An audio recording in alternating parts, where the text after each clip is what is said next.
Disclaimer. The following may contain depictions of violence or graphic senses. Viewer discretion is advised. We are introduced to two gods that are referred as the children of day and children of night. Since the age of myth, they have been sworn enemies and fought battles against each other. This feud has since been passed down to humans. While the children of day are viewed as heroes, the children of night are viewed as villains in this society. There's commotion at the bank. A villain grinning maliciously emerges from the smoke on a circus ball. The villain then yapping that even the villains rotting in hell dream of ascending to heaven. Police at the scene frightened. About to do a move, the villain spitefully says to the crowd of people, "Welcome to the Ralph Show." A cop yelling, "Everyone watch out." The villain comes down, crashing, impacting the surrounding area with his death ball. The villain revealed to be a rank A villain. Ralph the Clown, a summoner. Trembling, a cop attempting to shoot Ralph the Clown. Ralph, noticing, starts charging up an attack, while saying that people don't know their place. Twirling, stopping his pin while exclaiming, "Adios, sucker!" He hurls the pin and maliciously grins, causing a massive explosion. His lackeys in the bank robbing the place. The workers in the bank tremble and screech in terror. A villain demands, "Give me more money!" Then another shouts, "Want a hole in your head." A worker frightening tells them to spare his life. The lackeys ready to hit another bank. A school bus going fast comes to a stop, the bus being the getaway vehicle for the villains. The villains notice heading towards it. Ralph the Clown drops down towards the ground in front of his lackeys. Takes some money, excited like a creep about the money he is holding. He begins with his usual yapping about how he wants to build an amusement park suited for his clown as. The lackeys still heading towards the bus with a child and a woman. One of them tell the bus driver to open the door up.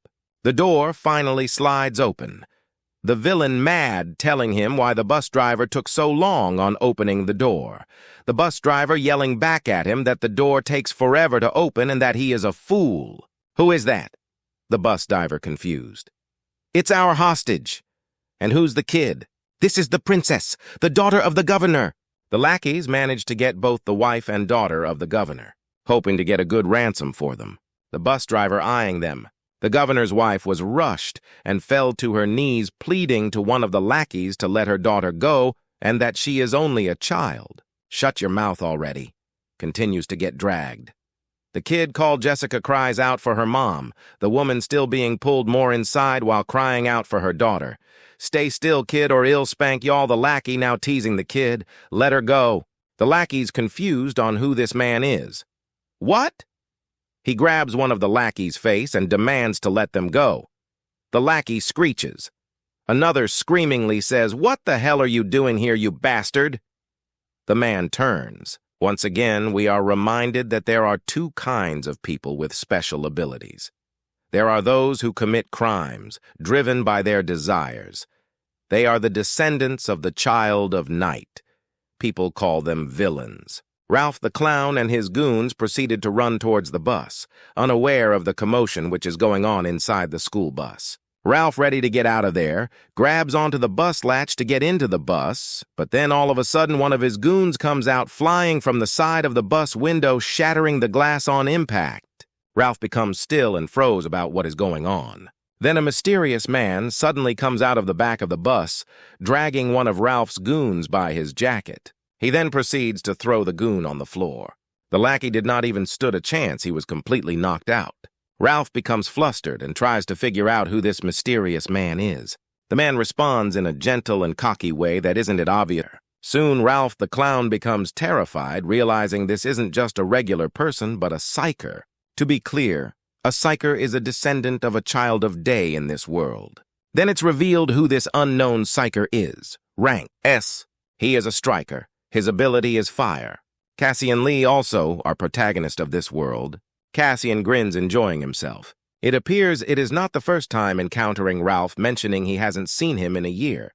Ralph questions why he is there. Cassian takes off his earpiece so no one can hear what is about to go down, burning it. Now it's just him, Ralph, and his goons are alone, terrified of what is about to happen to him. Cassian fires up an attack, letting them know he won't be showing any type of mercy. In a city brimming with people, the news reporter mentions how there is an outcry to what the psyker did to the bank robbers, that he used excessive force, and how the Human Rights Committee officially sent a request to Lampus to punish Cassian Lee for his ruthless, violent acts. Lampus is the name of an international organization of psychers. Now in Washington at the Lampus office, Tuppence Schiller, rank S, is a psyker. Her ability is light, being that she is a mage. She also is the director. She begins to question Cassian if he is a villain. Cassian, getting frustrated, crumples his cup. Cassian, now pissed off, tells her how she could compare them to him. Tuppence Schiller fires back with what he did, and how with his recklessness Ralph got away. Now the public has turned their back on them. Cassian tries to justify himself by saying how those bastards had laid their hands on a hostage. Tuppence Schiller explains that is the reason why he should have been more careful, that hostage safety comes first. He should have known that already. Cassian says he was confident that he could be saved them unharmed. The director getting visually pissed off. Tuppence Schiller demands that if he is a psyker, he should act and think like one, telling him to think rationally and to act calmly. Just cause he thinks something is right, that doesn't mean it is. The director, really mad, tells him to look at the consequences and how what he did isn't much different from a villain. Tuppence Schiller suspends Cassian for the time being and warns him to stay out of trouble. Cassian storms out of the Tuppence Schiller's office, annoyed by the director, calling her a cold-hearted iron witch. Cassian wonders how Jeff could even befriend someone like that. Cassian, ready to get out of the building, gets a sudden phone call. The person calling is Jeff. Cassian, confused. Why is Jeff suddenly calling, questioning him? Asks where he was at. Jeff said, Rhodes. Cassian, confused, yells, Rhodes? Is that in Greece? Shocked. Cassian arrives at Rhodes International Airport. We can see Rhodes is a beautiful major city. Cassian, inside a tea shop in Rhodes, mentions how nice it is there and should thank Jeff, thinking to himself that it has been a while since the last time he has seen Jeff, the last time being about 6 months. Cassian spaced out and remembered his past times in the orphanage, amazed at the animals moving and excited wonders if they were alive. Jeff says there are just dolls that he can make moves with his abilities. Still awed by his abilities, he tells him if he is going to be a psyker, where he can beat up villains and be on TV. Jeff is not sure. He thinks he is not good enough. Cassian, younger self, ensures he is wrong and he is cool. That was 2 years ago, after he was sent to an orphanage in the U.S., Cassian missing those days where he didn't have any worries. Some time later, the tea shop is now closed. The sun is starting to set. Cassian is still waiting for Jeff in front of the tea shop alone with no one on site. Cassian notices it's late already and not responding to calls, thinking something happened. Cassian! Jeff appeared from behind, hurt. Cassian still confused. Jeff. Cassian asks what has happened to him and if villains were behind it. Jeff flops down to his knees, not having strength, in a fragile state. Begins to talk about how he shouldn't have brought Cassian there. Cassian asks what he is talking about. Jeff hands Cassian a mysterious necklace. Cassian saying that's not important right now and that he is hurt real bad. He says he's fine, then coughs up blood. Cassian now visual concerned. There is no time. Get out of here. Screaming at Cassian. If not, he would be in danger also. Still not understanding, he starts to call an ambulance. Cassian notices something, looks over Jeff's head. A mysterious figure coming from the pitch-black shadows with a sword and white glowing eyes in all black approaches. Who is there? Jeff, terrified, and with the last bit of strength he has, shoves Cassian. Jeff glares at the black figure, now sprinting toward him. With his sword, slashes neck right off, falling back.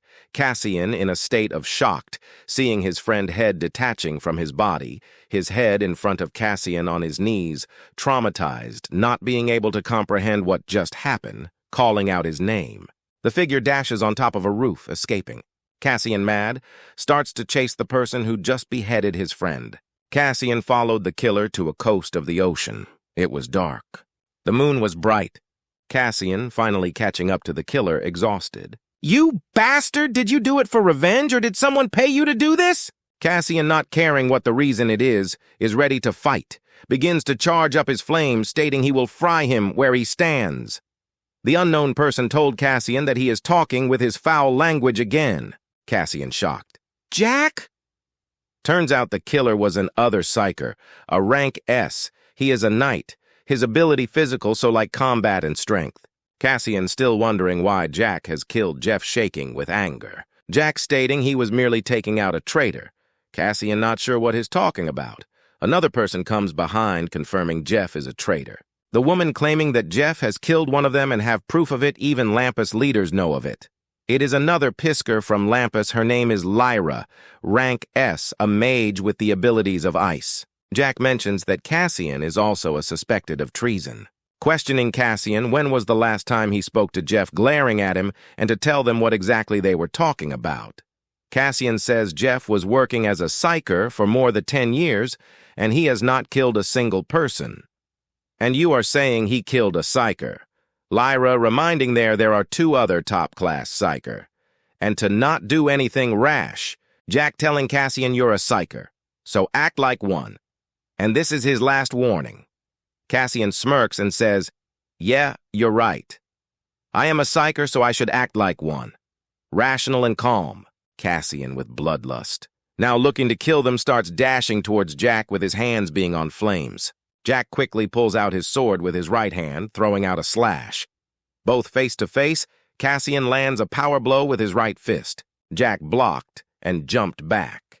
Sword on hand, it began to glow blue, and used a technique called Shadow Sword, making 6 other sword appear. Lyra joins him in the battle with her ice, prepares a cold blast.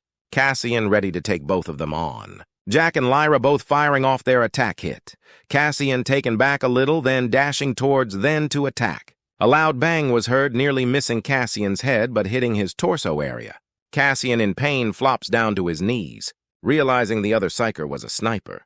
Lyra telling Cassian to surrender or the next shot will go to his head if he doesn't cooperate. Cassian with his crazy ass tells them to go to hell, firing his hand up, attacking them with his technique called Hellfire, causing a massive explosion, sending Jack back and making Lyra block. Cassian began to ran it, using it as a distraction. He jumps off the cliff onto the ocean. Another loud bam, he got shot midair. He falls towards the ocean below, splashing into the ocean. Cassian was slowly losing blood while sinking to the bottom of the ocean. Cassian in his thoughts not wanting to go out that way, wanting to at least get revenge. The necklace begins to light up and glow. At a bathroom now, we see a kid in a toilet about to die because of some bullies. The bullies, like the cowards they are, flee the scene. The water bubbling with the head inside the toilet. He was alive, pulling out his head out of the toilet, drenched in water with his necklace glow, and stands up from the ground. Soaked in water from the toilet, he wonders where he is and exits the bathroom stall. As he walks, he realizes his voice sounds different. When he sees himself in the mirror, he exclaims that he fell from a cliff, and his voice now sounds like that of a child, confused and disoriented. He washes his face, hoping to wake up from this dream. However, he soon realizes that it is all too real. Cassian is now in a new body and location, Gangugwan in Korea. Memories flood his mind, memories that do not belong to him. As he looks at the necklace around his neck, it begins to glow. He hears an anonymous voice say, "You're awake, Cassian." But then he looks around, shocked and surprised, trying to figure out who spoke to him. The black necklace, adorning Cassian's neck, starts to exude an enigmatic black smoke, accompanied by a distinct whooshing sound that echoes in the air. Amidst the swirling darkness, a faint silhouette gradually takes shape, materializing into a mysterious black figure. This sudden apparition catches Cassian off guard, leaving him in a state of bewilderment and shock. The black figure, adorned with a single piercing eye in its middle, addresses Cassian with a voice that resonates with ancient power, declaring, "My name is Moros. I am a mighty spirit from times long past." Cassian, still grappling with the surreal sight before him, musters the courage to inquire, "What are you? You emerged from my necklace and I can't comprehend what I'm witnessing?" Moros, unfazed by the query, responds with a cryptic grin, "I am not a mere what? That's beside the point. You must have countless questions, and I sense your curiosity. Don't you want to know? The eerie eye in the middle of Moros's form fixates on Cassian, creating an unsettling stillness between them. Outside the school, Cassian finds himself engaged in a questioning session with Moros on how Moros brought him back to life. Moros, seemingly exhausted from repeatedly explaining his actions, reflects on the countless times he has reiterated the same information. Despite the weariness, Moros, with a touch of humor, acknowledges Cassian's Korean by saying, "Your Korean is pretty good." This prompts Cassian to share a personal story, revealing, "I used to live here before I was adopted." Inwardly frustrated and going on with what is happening, Cassian reflects in his own mind, "Damn it. I died and then came back to life. This doesn't make any sense." As the realization slowly dawns on him, Cassian is left pondering. Moros says, "Jeff gave me to you, remember? He did it to protect you." Cassian responds, looking towards Moros with surprise. "To protect me." As the realization sinks in, Cassian reflects on Jeff's words, wondering in his mind, so what was Jeff aiming for? I remember he was searching for some kind of sword, pondering the details. Moros, sensing the curiosity, speaks ominously. It is a sword called Mark, the sword of annihilation. An ancient sword, crafted during the War of Myth a long time ago. Cassian asked Moros how he could know what happened a long time ago. Moros claims it's because he's a mighty soul from ancient times. Cassian not buying it, thinks it's all nonsense. Moros tells him to listen and learn if he doesn't know anything. Cassian gets butthurt. How could he trust, and what justification does Moros have? Moros explained that he had to sacrifice half of his power to bring Cassian back to life. Sacrifice? I don't believe that either. Cassian didn't believe anything. Since his is slow in the head, apparently. Cassian looked through his phone and something caught his eye. A news report claiming he killed Jeff. The news reporter said he had become corrupt and was supposedly taking money from villains to do favors, and Lamps caught wind of this, sending Jeff out to take care of Cassian in a secret operation, successfully killing him. But in the process, Jeff was killed by Cassian.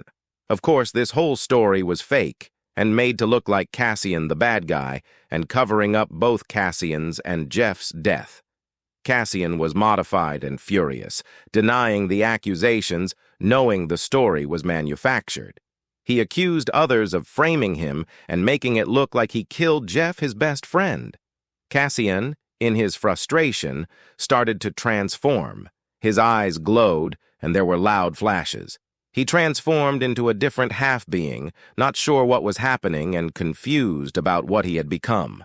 His fingers took the shape of claws, pointy with agile edges. He held his face with his monster hands. Huh! What the hell is this? He looks down at his hands, unsure of what he has become. Meanwhile, in a little alley near the school, 3 thug school kids hang around, chatting about how some kid is taking forever. The guy with purple hair tells them to stop whining, and the person they're waiting for will arrive soon. Both the nerd kid holding the bat and the blondie aren't patient. A big nerdy kid starts to run up to the 3 thugs in the alley, holding a black bag, exhausted. "Look at him run. Pathetic loser," said Scarface. The other kid with the banana cut agreeing with him. Scarface asks, "Did you go check?" The big nerd responds, "Huh, oh yeah, but there isn't anyone in the bathroom." Both Scarface and the blondie are shocked. The nerd with the bat asks the big nerd if he's sure that he didn't see anyone. Also, if he saw any police or ambulance. Banana Thug gets mad since the nerd with the bat said he died and that he wasn't breathing. The bat kid was sure he was not breathing. He checked himself. Scarface tells the big nerd to leave, snatching the bag from his hand. The Banana Thug is still pissed off since the skinny nerd got him freaking out over nothing, and it's his fault. "Enough," says Scarface, expressing relief that the loser didn't get killed. The blondie asks him what he's going to do about him now. Scarface, slurping his juice, tells him he's going to screw him over again. From a bird's eye view we see Cassian chillin' on a wall atop a building with Moros in front of him. Moros, being a little shit, says, "Oh, so you decided to come up here and hide, huh? Smart move, Cassian." Cassian, getting tired of his shit, says enough of your crap, and to tell him why he became a villain in the first place. Moros, with a devious grin, dismisses Cassian's temper. Moros begins to tell Cassian that he was meant to originally die, but now that he returned to life, he alternated his destiny, and that the real Gangu, the body he is in right now, was supposed to be reborn as a villain, which had the potential to bring the apocalypse pretty much. Cassian, when he heard apocalypse, was devastated that this fate was brought down to him since he was brought back to life. In disbelief still, he realizes the deep shit of the role he got put in. Cassian, going a little crazy, start laughing like, ha, ha, ha, I used to be a top-class psyker and now I'm a villain. Cassian, speechless and shaken, contemplating the gravity of what he must now become, knowing he can be capable of mass destruction. In a fit of rage, Cassian smashes the wall, yelling why Moros brought him back. Cassian acting like a little ungrateful bitch right now. Moros tries to calm him down and tells him to control his emotions. Cassian tells him to shut up. Moros begins to explain that villains are born beyond reason, driven by powerful desires, and that he should be feeling the malicious intent deep in his mind. Cassian reluctantly acknowledges the truth.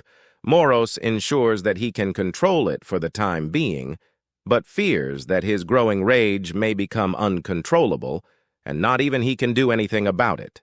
Moros concerningly tells Cassian if that happens, stop. Enough. So am I a villain then? In that case. Moros, trying to encourage Cassian, says, you must live on, and that's what Jeff would have said to him right now. What?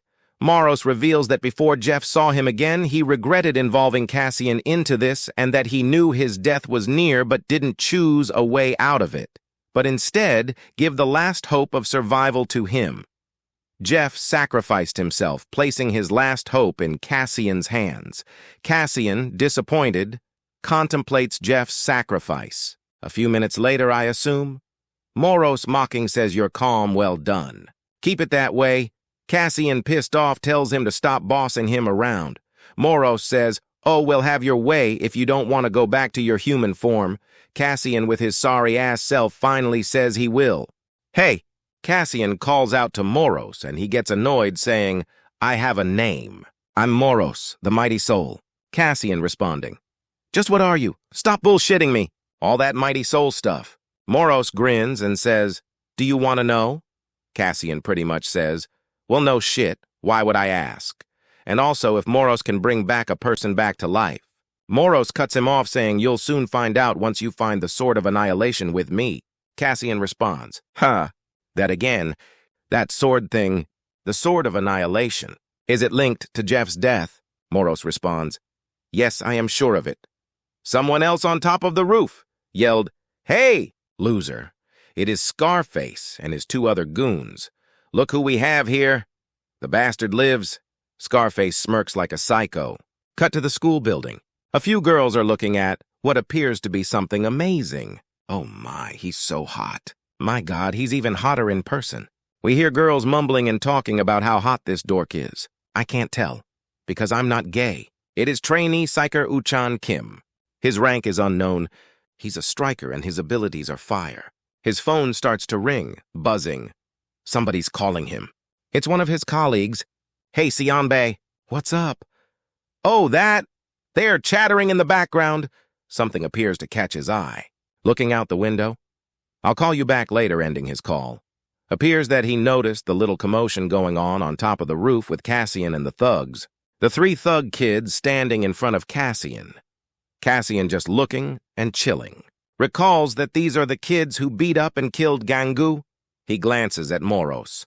Oh, don't worry. Other people can't see me, ensures Moros. What the hell, you bastard? You really freaked us out back there, you know that, said the blonde kid, pointing his finger at Cassian. The nerd kid seemed relieved. Scarface says, Gangu, don't you know the drill? Slides out a little cig of the packet. You wake up, come straight back to us. What are you doing hiding all the way up here? Looking annoyed and pissed off. You done yet? Cassian said coldly. The three thugs were surprised, staring at him. I'm in a real bad mood today. Beating up kids isn't really my thing. But I'll make a little exception for you couple of thugs, says Cassian, cracking his knuckles. Moros warns Cassian that even in his human form, he is much more stronger than the average human. and that if he doesn't control his power, he might catch 3 bodies pretty much. I know, said Cassian. Ha!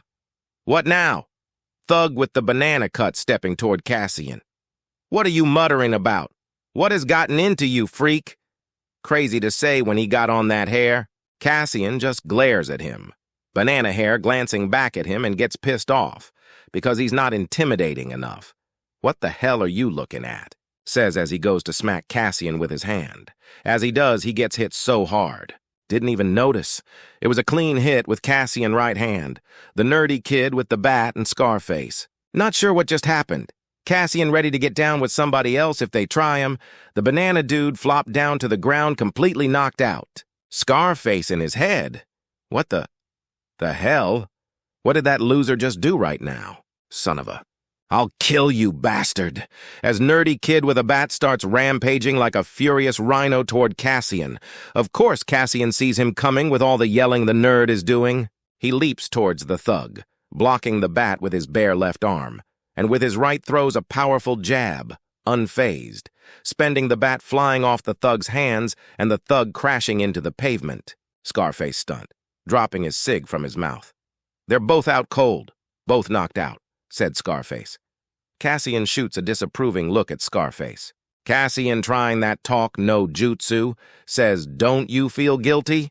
Bullying other kids, Cassian starts stepping calming towards Scarface. "What, cat got your tongue?" says mockingly, continuing to approach Scarface. Unfazed." Scarface smirks with a defiant expression etched on his face, looking like the Joker. "Huh, guilt? What's that? You gotta be kidding me! Trying to act cool, are ya? You freaking loser!" Scarface, not caring about his action he has done, hysterically laughs. "Feeling cocky over beating up those 2 weaklings, are ya?" Scarface continues to mock Cassian. Cassian, aware that Scarface needs to understand the gravity of his actions, sternly declares, "You need to be taught a lesson." His gaze intensifies as he locks eyes with Scarface, a determined expression on his face. Cassian's fists are at the center of this resolution, almost glowing with an unseen force, symbolizing the power behind the lesson he intends to impart. The atmosphere grows tense as Cassian makes it clear that his fists would be the instruments of teaching. We start at the rooftop with a bird's-eye view. Cassian is sprinting towards Scarface. Scarface putting up his hands, preparing for what's about to come. Raising his hand, ready to hit him with his right. Cassian ducks the jab Scarface threw at him. Then Cassian hits him with a left. Scarface's eyes turn white, his head throwing back. Cassian, not done yet, goes for a right jab, hitting him right in the stomach, leaving Scarface gas without air. He held his stomach from the pain. Cassian looked down on him like a little dog. He emphasizes if he feels guilty, Scarface being a little bitch, tells him to go to hell and that he's a bastard as he's holding his stomach like a pathetic loser.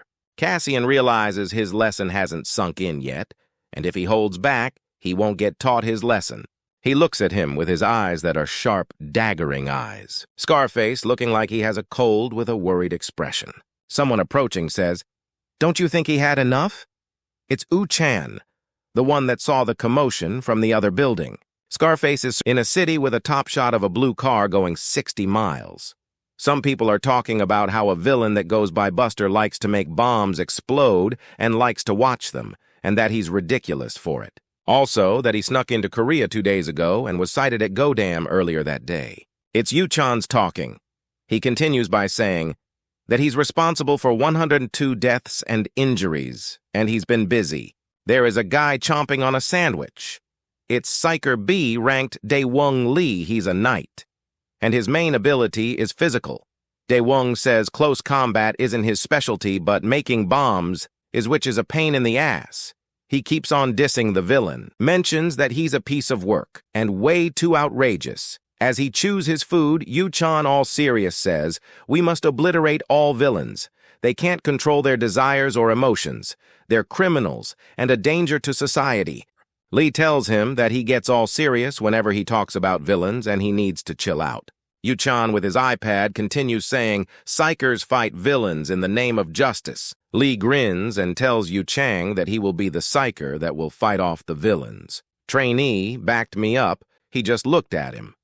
Meanwhile, in the alley, Cassian has a blue window popped up. Moros is telling him that the full bio is done by power analysis. Cassian mentions how it looks like a game. This blue tab shows his main trigger, which is anger, his name, his ability, pretty much everything.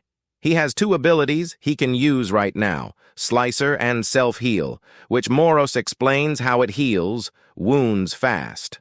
Cassian, taken by surprise, says, "Really? So if I lose the arm or leg, can this skill make it grow back?" Moros tells him it depends on his maximum magic points. Cassian spots a little tab that says Hidden Skill. Underneath everything, he wonders what it is. Moros tells him it's skill that hasn't been activated yet, and he'll get it once he levels it up. Cassian, disappointed, realizes he only has 300 magic points and that he had over 1,500 points back when he was a psyker, but is confused because if he has the potential to make an apocalypse, why is he weak? Moros, annoyed, reminds him by saying, "Yeah, that's why it's called potential dumbass. Don't humans always say no pain, no gain? So if you don't try hard enough, all that potential will go down the drain." Cassian continues to ask his questions about power analysis if he could use it to see other people's powers too. Moros says, of course. "But I could only use it 3 times a day."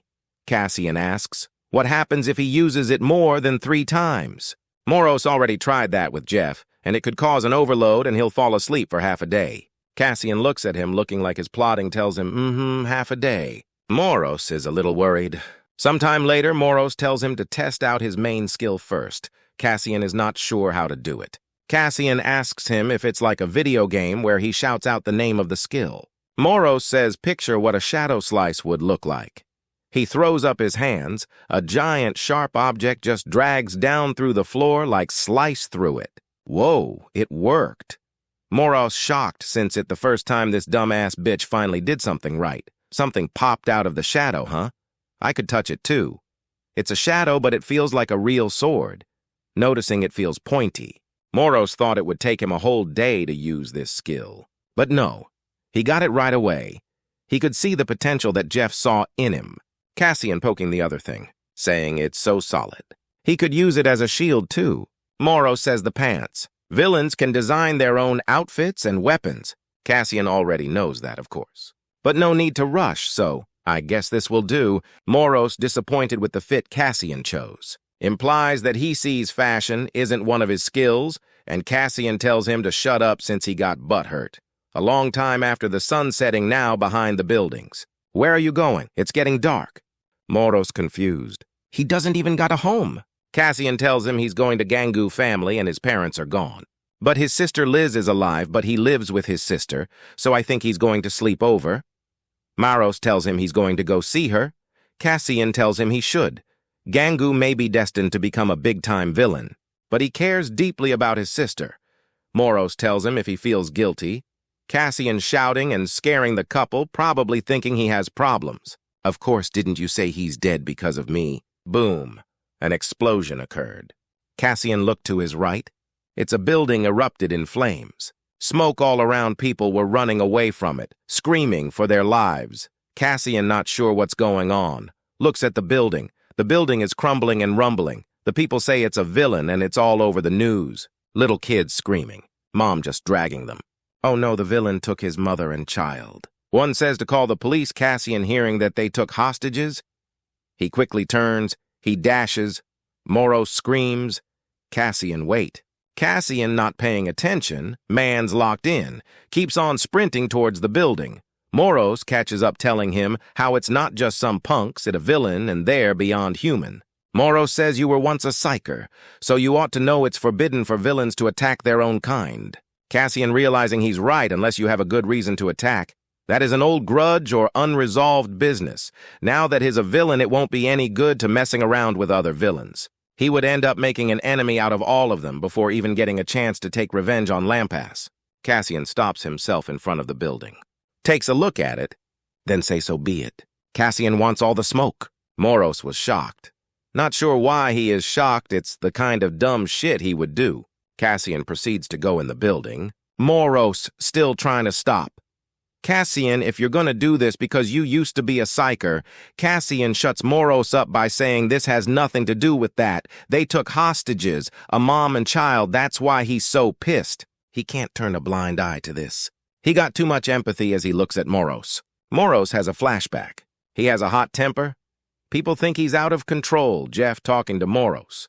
But Cassian has a kind soul and the warmest heart as he pops out a picture of him together. So I trust him. Jeff looks to his Moros. Moros emphasizes that he chose Jeff and that Jeff chose Cassian. Cassian making his way upstairs as fast as he can.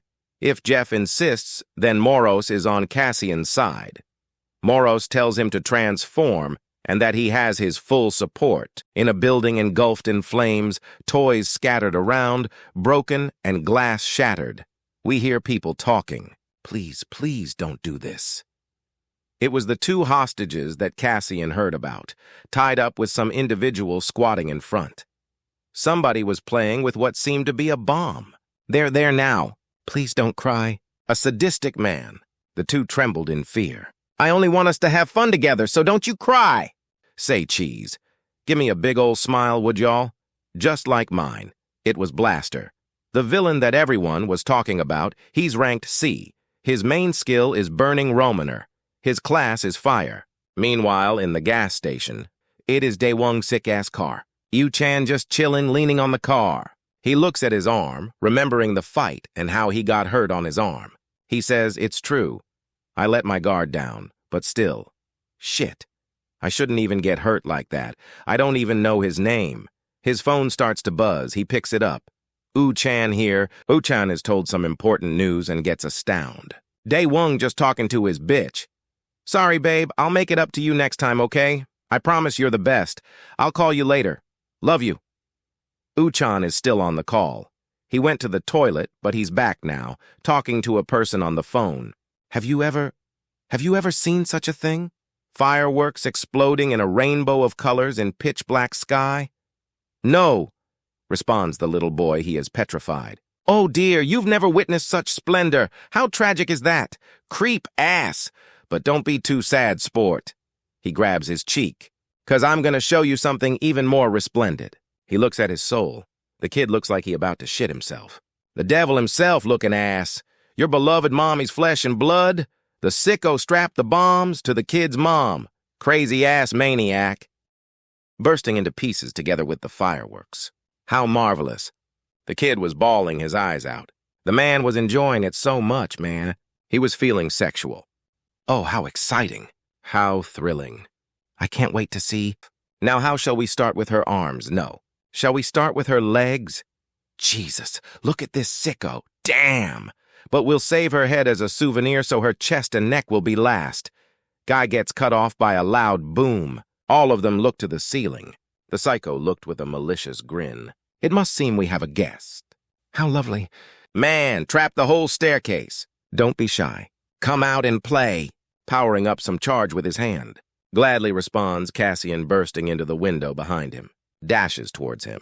Hits him right in the face.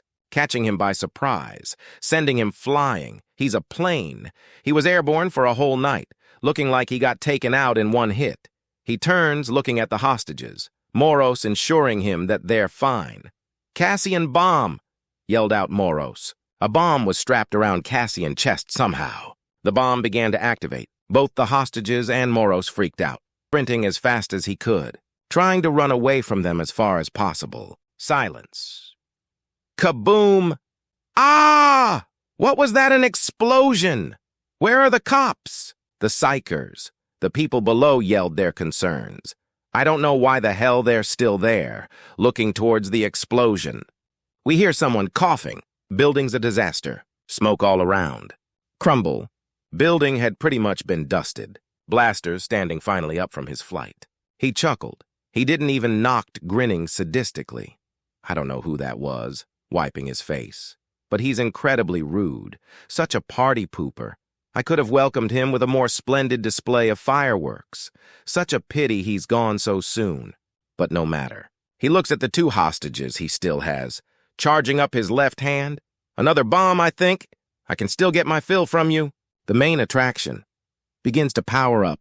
created a bomb from thin air, begins to throw it. Wham, slashed. He looked, fucking arm got cut down.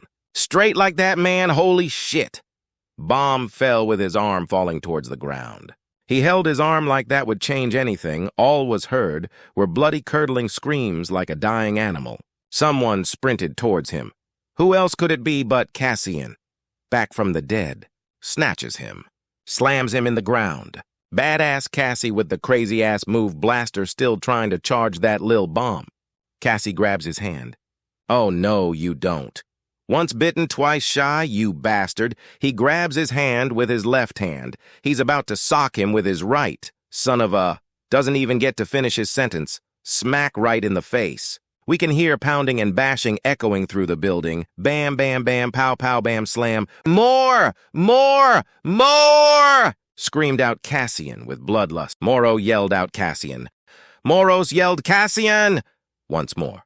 This time Cassian snapped out of it and stopped bashing the unconscious, nearly dead, or if not dead, villain. Finally you could hear me said a glowing eye Moros from the back. Cassian catching his breath. In his head he was thinking, damn it, what did I do? Not sure what he has done, looking down towards his hands dripping with blood. You lost control of yourself just now. Your anger got the best of you. And you lost yourself if you hadn't regained your senses. You would have become a full-on villain consumed by your desires like the rest. Enough, Cassian commanded. Damn it! He smacked himself in the face. He bit his teeth. He stood up, Moros making sure he's all right. Since the explosion earlier, Cassian says he's fine and that he should tend to the hostages first. As he makes his way to the hostages, both of them are still tied up. Both Cassian and Moros stood dumbfounded. Both of the hostage looked even more terrified, trembling more than they were before. A little while later, 12 outside. Blaster getting carried out by paramedics. Daewon on the phone with higher-ups informing them. Yes, the mother and child are fine. We should investigate further. But for now, it looks like some villains were fighting over their territory. The cops and investigators scoping out the aftermath. Daewon still on the phone saying we talked to some witnesses, but we haven't identified the other villain yet. I don't think he's in our records. Yu-chan picked up a bear looking at it, disgusted that one of the hostages was a child and that villains should be eradicated. Some chit-chatter from the cops saying, heard it was a villain who saved the hostages. Oh, that bullshit. Yeah, I heard that too, but a number of witnesses are saying the same thing. Yu-chan says I'm sorry to butt in. But what you just said now, who? Yu-chan named is called out. Daewon tells him, check the surveillance in the first floor and he would be down there in a minute. Yu-chan agrees. Looking at the bear and tossing it on the ground. In a different location outside dark-ass hell. Cassian chilling on a bench, looking at the sky. Reminded of what the hostages said. Please spare us! Please, I'm begging you! Cassian was heart-struck, looked dead inside, just looking at the hostages. Cassian groans. Are you in pain? Said Moros. Without your help. Would I have lost my mind like that villain back there? Moros says, yeah, you would have. A gust of wind blows. The realization sets in that he's a villain. His phone rings, he glances at it. Picking it up, Moros questions, who is it?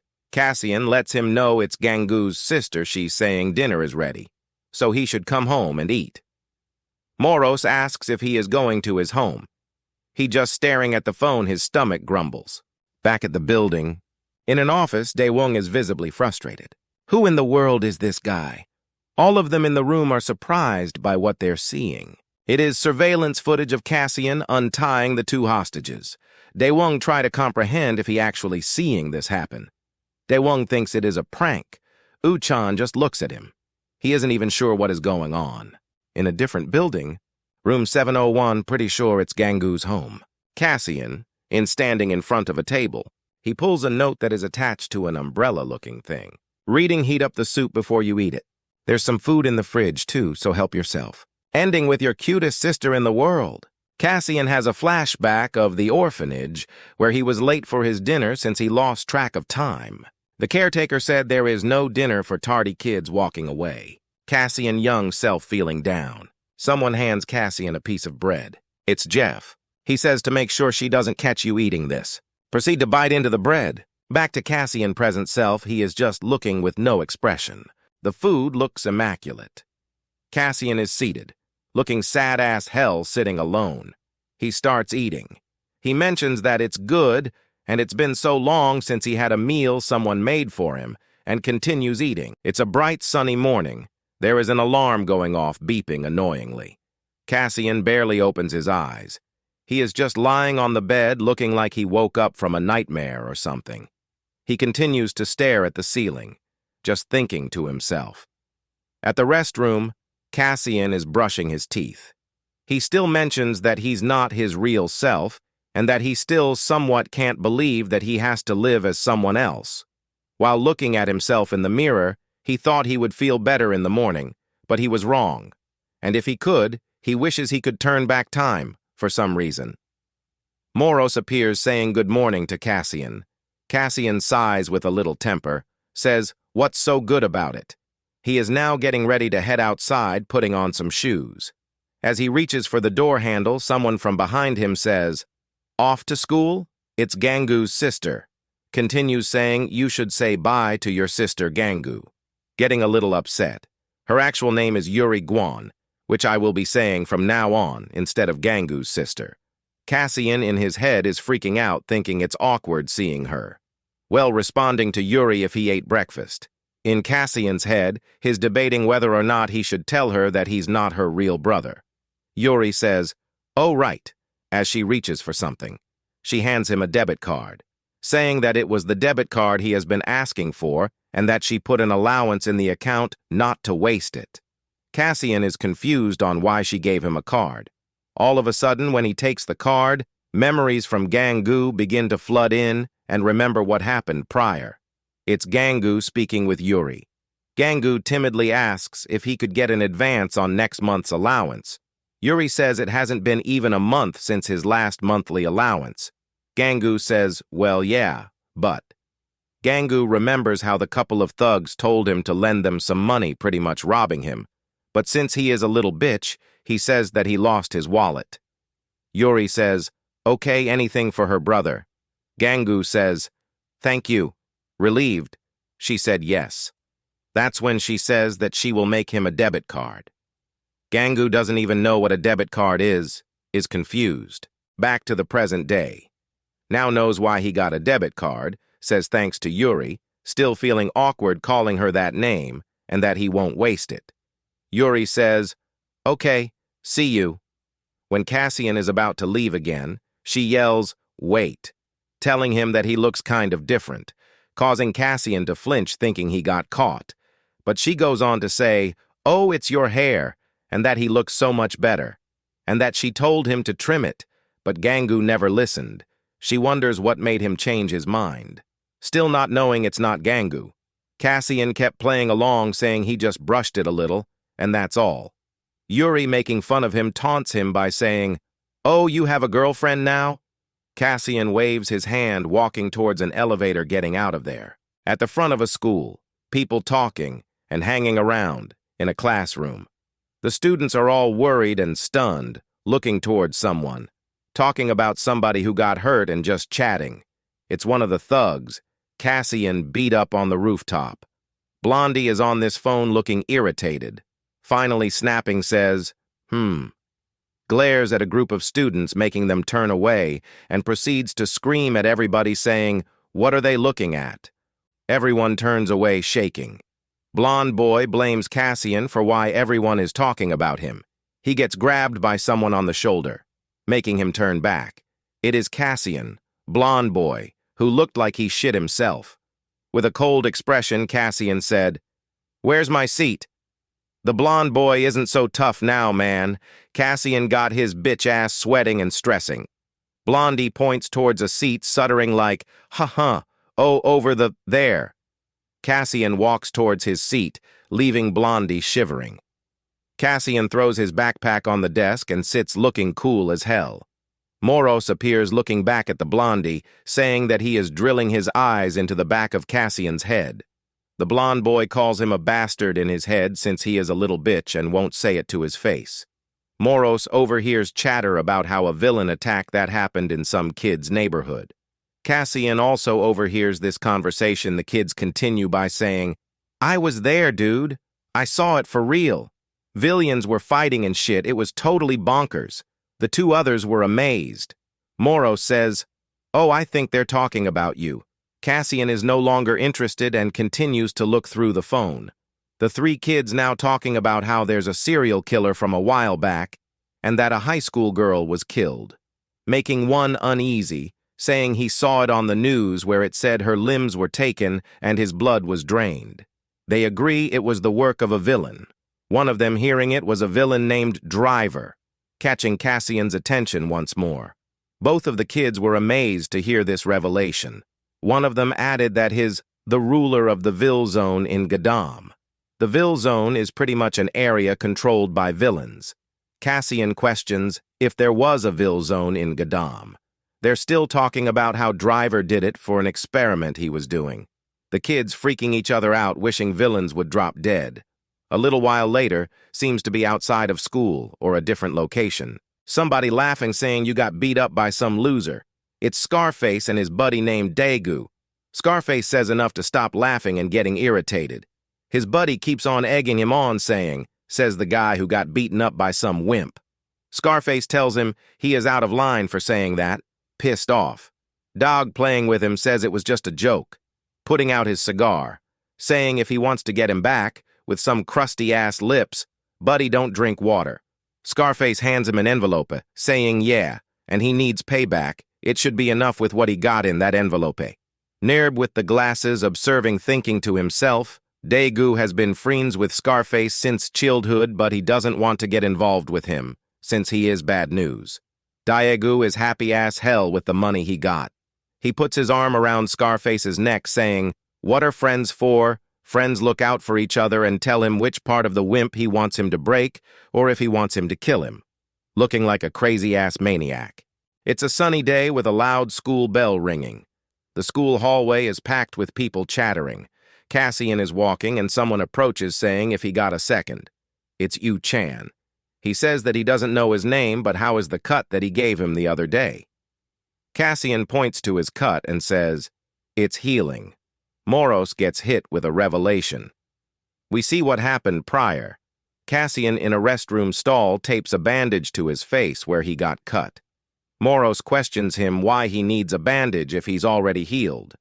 Cassian replies, saying that if he bumps into the psyker again, he might suspect something since his cut is gone so soon.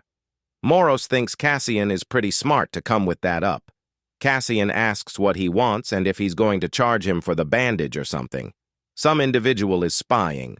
Uchan seems to notice but continues to say, "How about I give you something else instead?" Cassian shrugs it off, says, "Forget about it," and turns away, walking away from him. Uchan asks for his name. Cassian says, "Gangu Guwan," waving by while walking away. Uchan makes sure to remember the name Gangu Guwan. Outside of school, Cassian is walking. He says, it bothers him. Moros, trying to get more context, says, "Do you mean the psyker back there?" Cassian stays silent.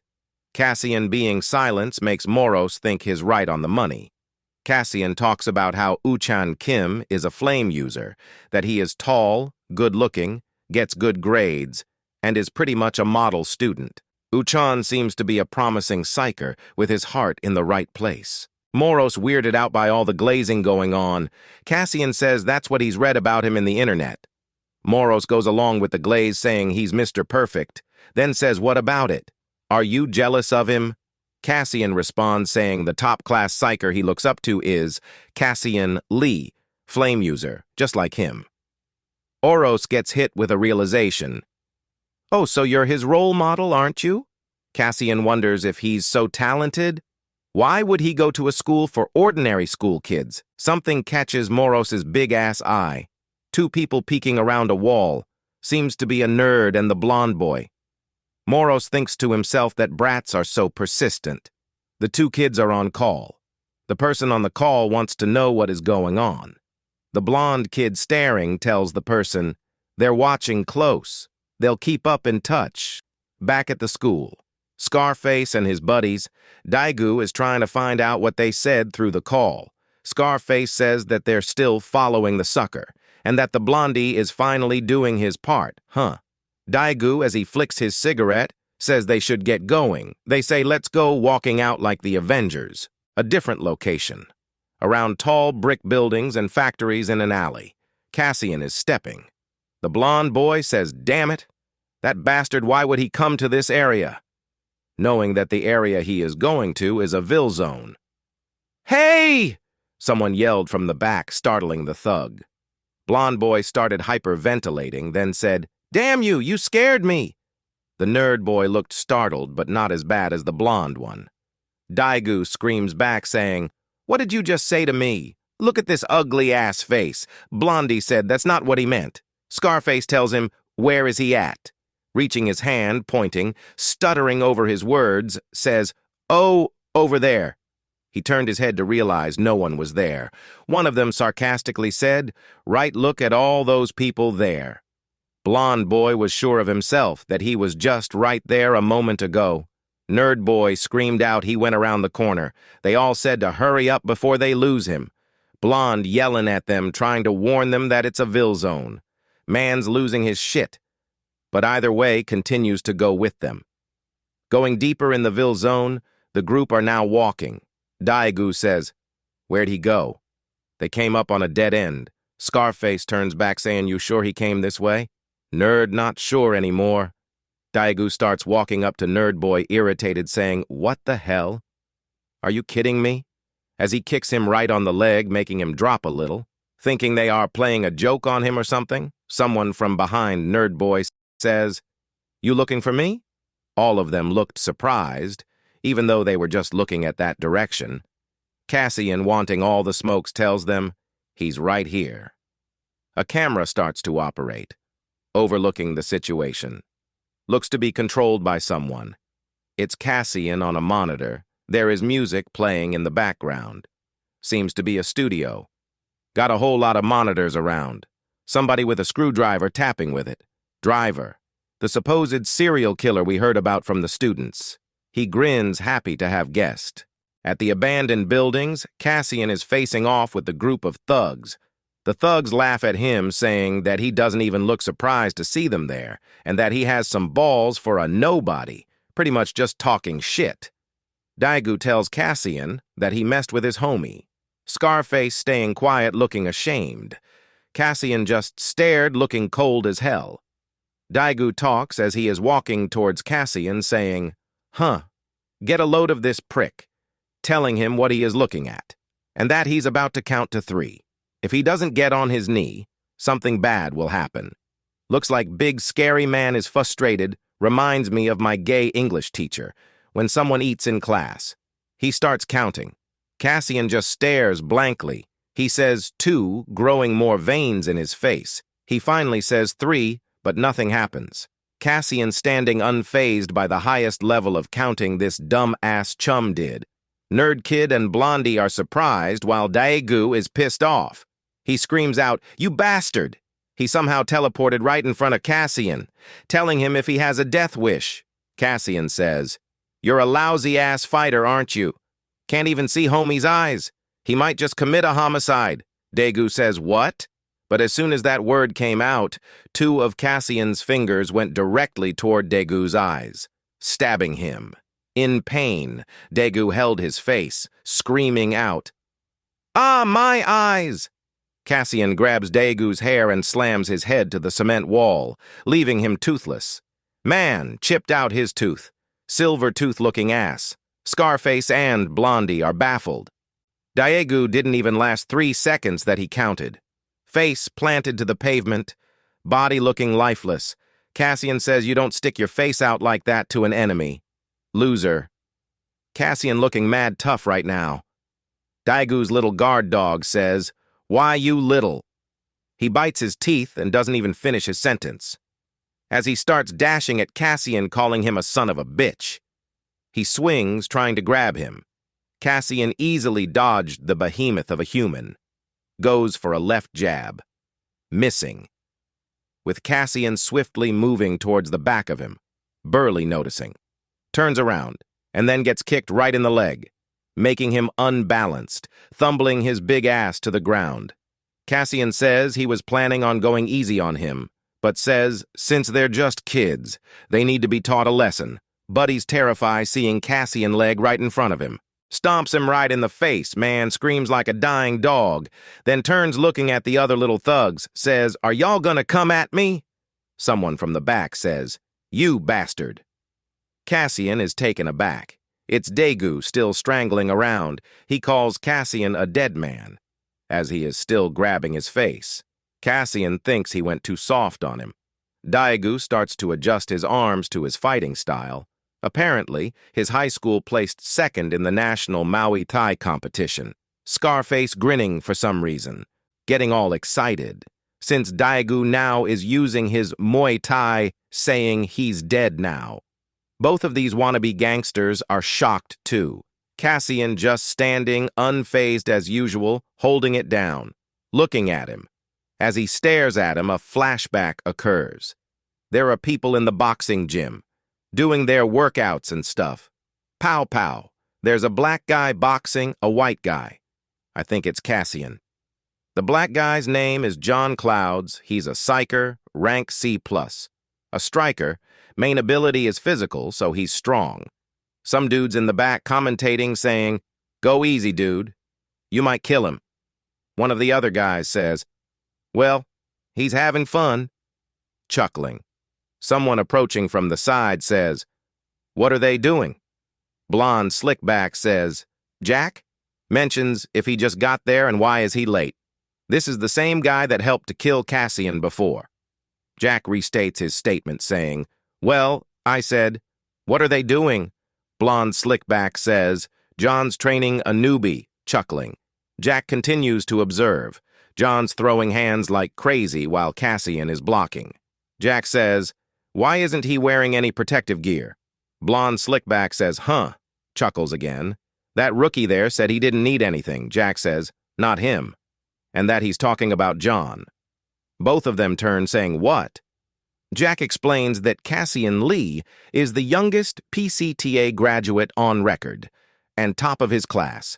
PCTA is a psyker combat agency that trains psychers for combat. They can't believe he's at the top of his class. Jack says he specializes in close combat, and he checked his records and he never lost a one-on-one fight. Both of them are confused since he's good at close combat, saying isn't he a flame user, and he thought mages were not fighters. A whack is heard. Both of them are flabbergasted while Jack just looks towards him. Cassian hits a nasty-ass right hook, knocking Johns out, transitioning back to the present, where Daegu is knocked back too. Cassian posted up like Batman, Daegu looking like he bleeding out. Finally up from his little nap holding his left eye. Daegu is still conscious.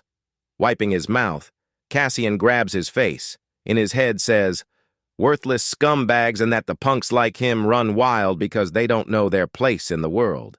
And if they only knew their opponent's strength is on a whole another level, they wouldn't never dare to mess around." Cassian's starting to look crazy as hell and continues to ramble about the bastards that killed him. And if only he was stronger. Him, Jeff, and Gangu wouldn't have died. He could have evaded this fate. He ensures himself that he would get stronger no matter what. He must obtain strength so overwhelmingly great that even the bastards in Lampas will cower in fear. Scarface and Blondie are terrified shitting themselves. Says, "Holy shit, let's get up out of here." Something catches Blonde's eye, and then screams.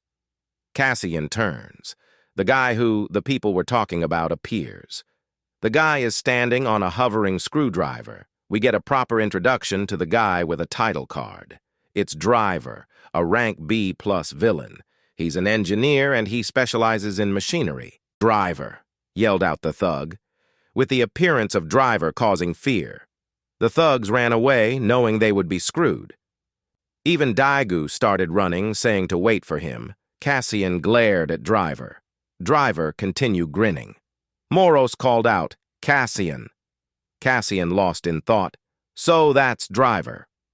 Driver landed on the ground, calling Cassian interesting.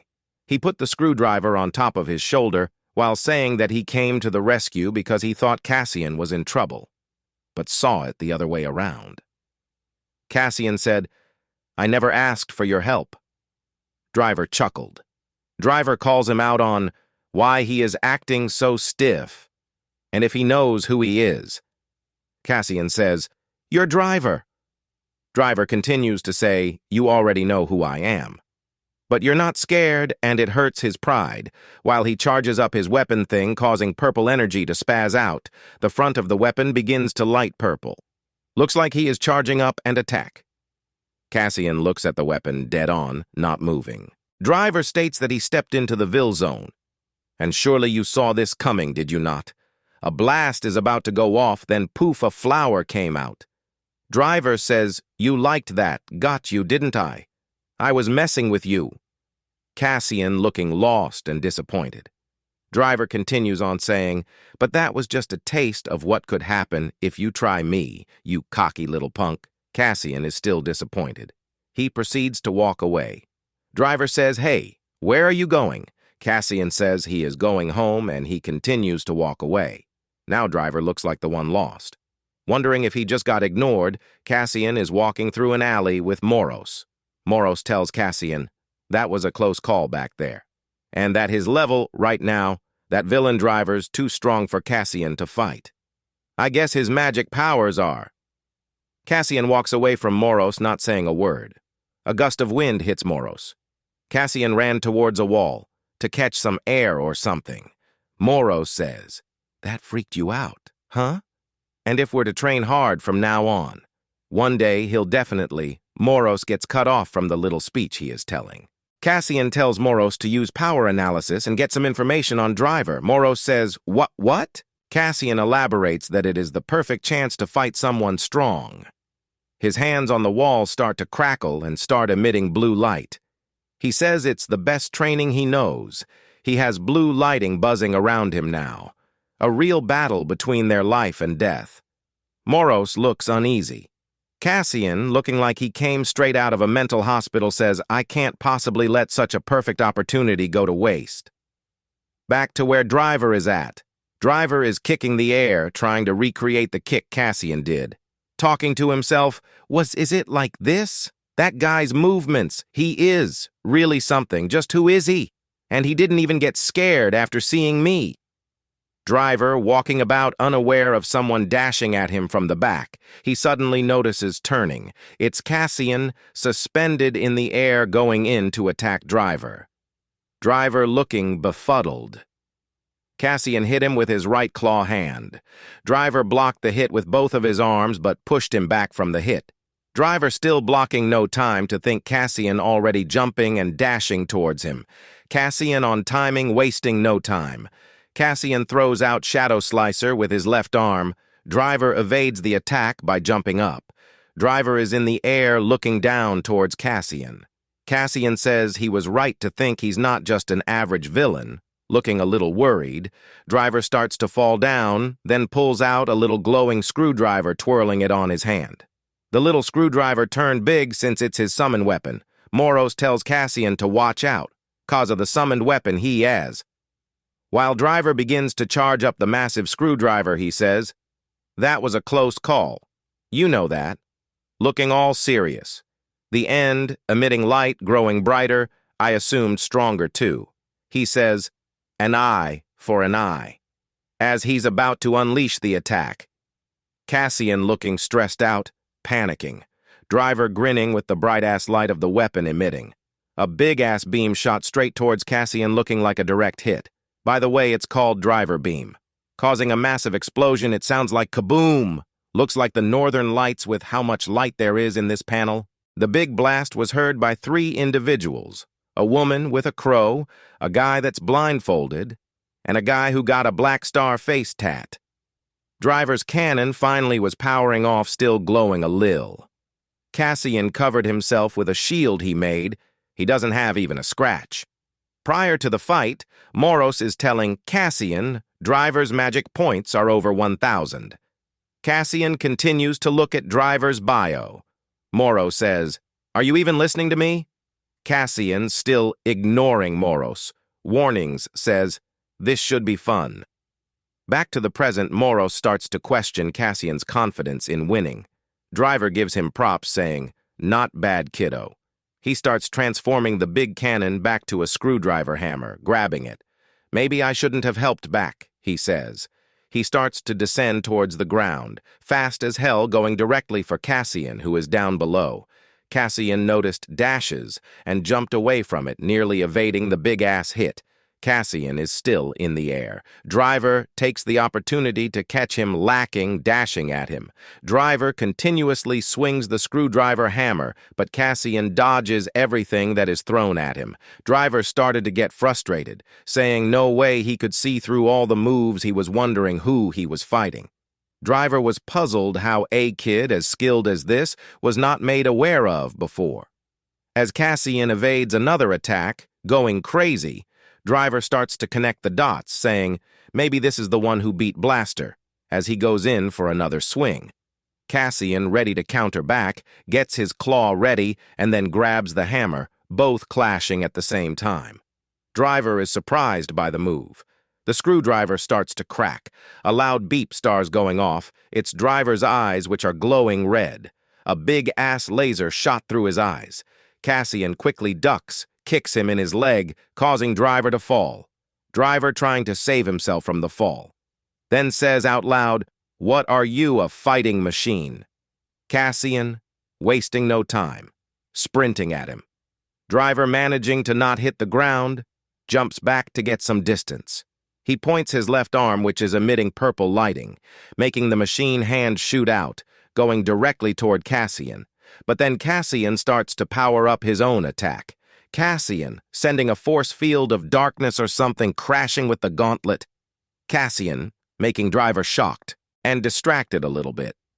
Cassian leaps left hand, pushing hammer, and right cogged back. He lands a clean-ass shot, whacking him back. Driver quickly on his feet, though, Cassian dashing at him. Driver says he really is no joke. His skills are entirely on a different level. There's no way he could fight like this unless he was professionally trained.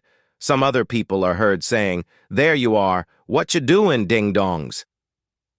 Cassian noticing, and Moros is not even sure what is going on. The individuals appear behind Driver. This is the lady from the beginning. Her name is Crow, she a villain, rank. A minus, she is a summoner, and has darkness abilities similar to Cassian. The other one is a male from the beginning also, his name is Red Eye. Rank B is also a villain. An archer, his abilities are light. Another dude coming from the back, same one from the beginning. Cassian is surrounded from the front and the back, he smirks, and says, "Here, you gotta call your underlings 'cause you lost a one-on-one.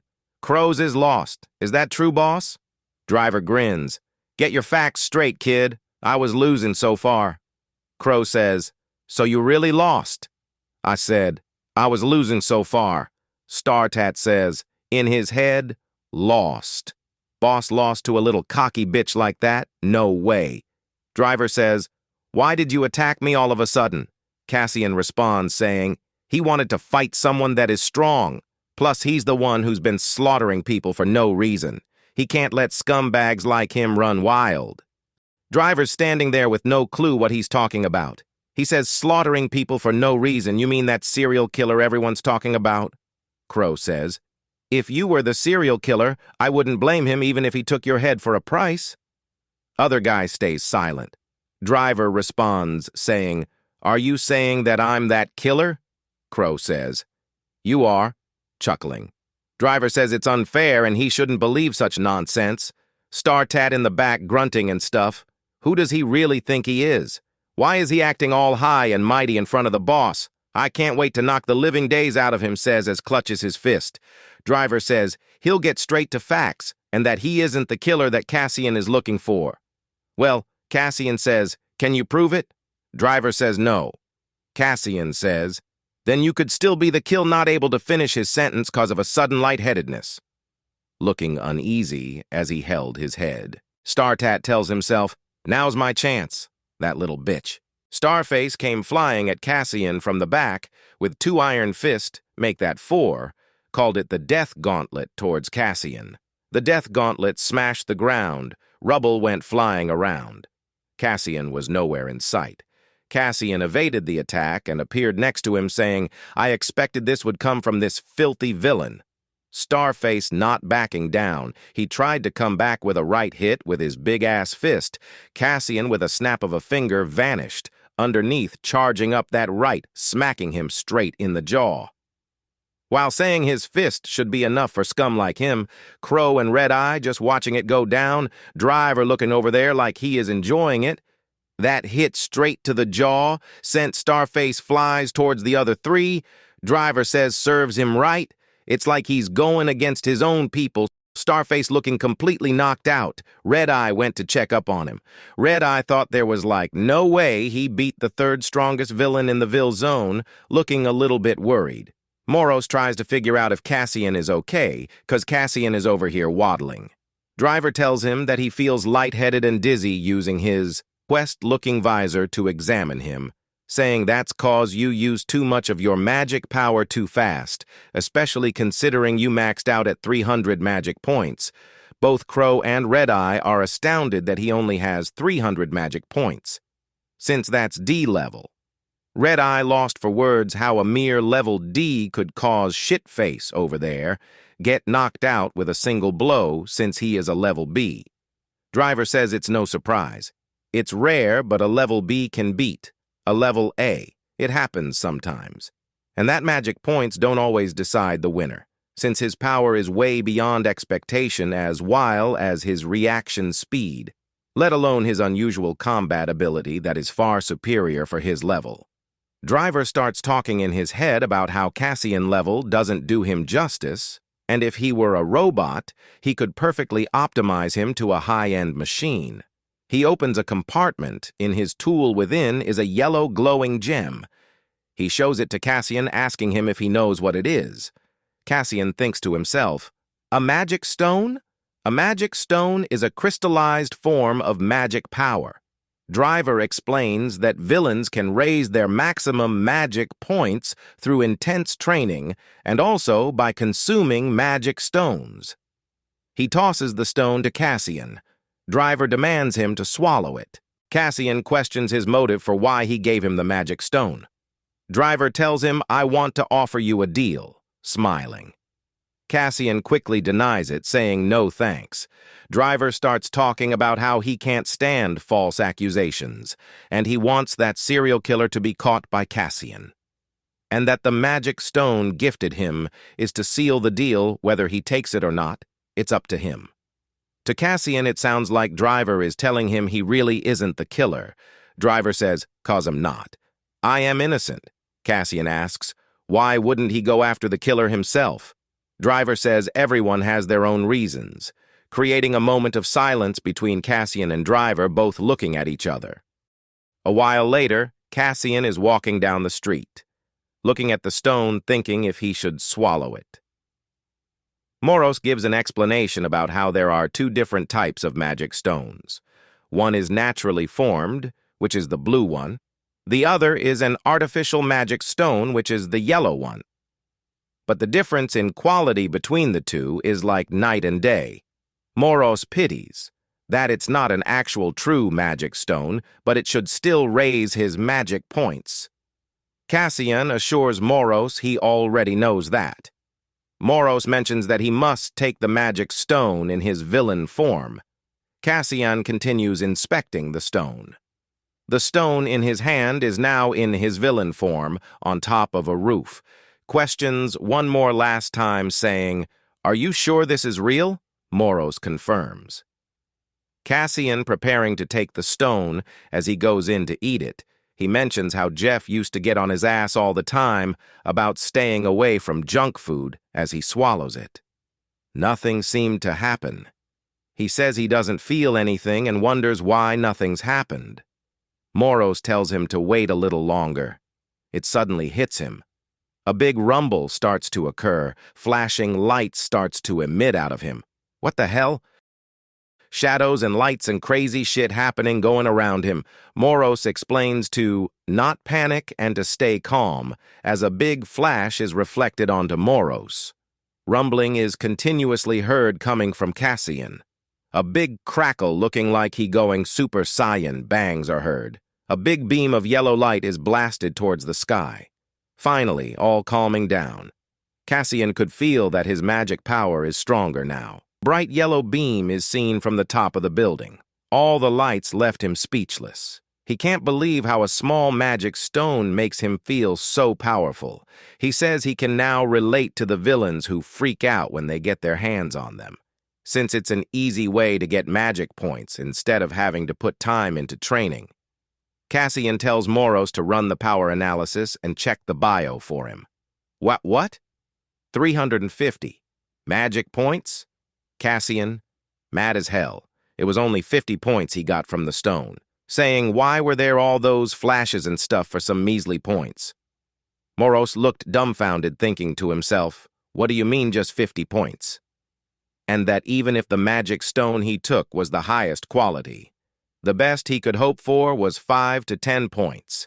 50 points is 5 times more effective than the best stones out there. Continuing to acknowledge the magic stone's effectiveness, calling out Cassian, saying, he is a little spoiled brat even if he is strong enough to bring the apocalypse. Like a 7-year-old iPad kid, Cassian keeps on tapping his screen.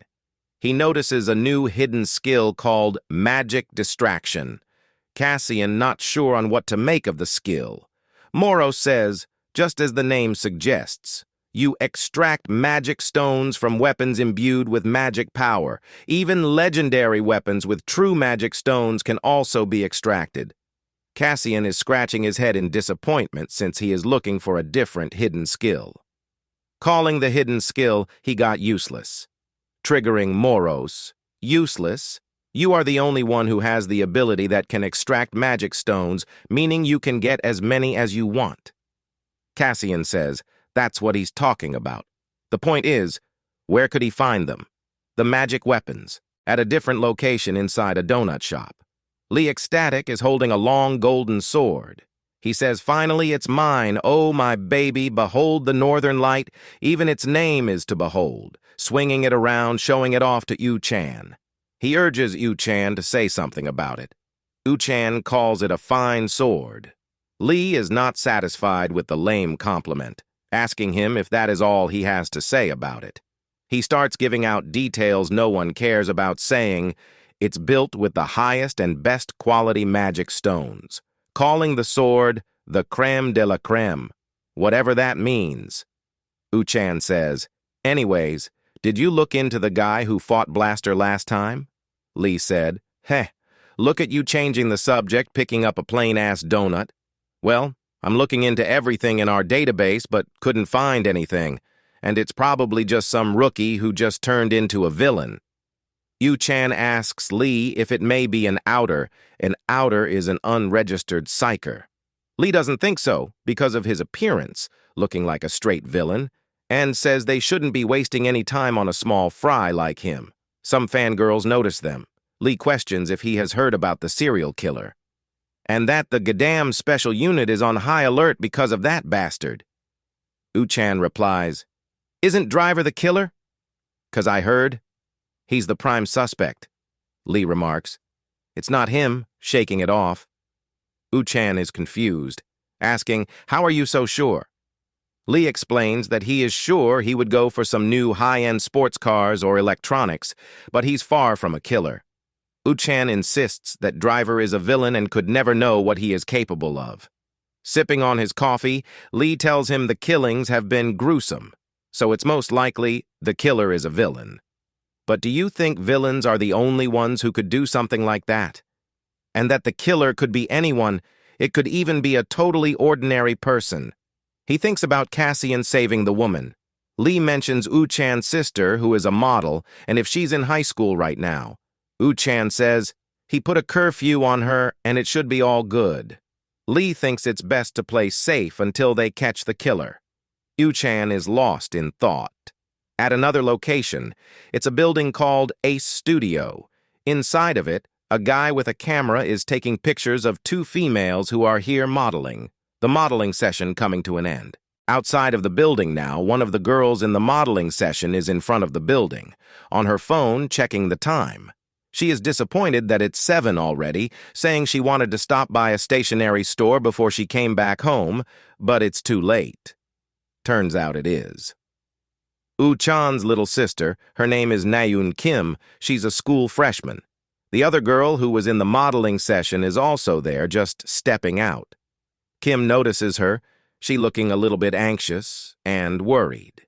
Her name is Minyoung An. She also goes to the same school Kim goes to, and she is a freshman. Kim walks up to her, telling her that she thought she left. Minyoung yells out her name, Nayeon! Kim gets caught off guard. Minyoung realized and started looking awkward. Minyoung then grabs Kim's arms, saying, "Hey, let's go to an arcade," looking mad suspicious. Kim's like, "Why all of a sudden?" mentioning that it's been a while. Kim says, "You're right, but..." Minyoung hella persistent. "It's only going to be for a little bit, just go." Kim says she can't since her brother gave her a curfew and she really shouldn't. She says please with a shimmer in her eyes and wins her over. Kim saying, "Oh, what the hell with it, just one game and we're out, okay?"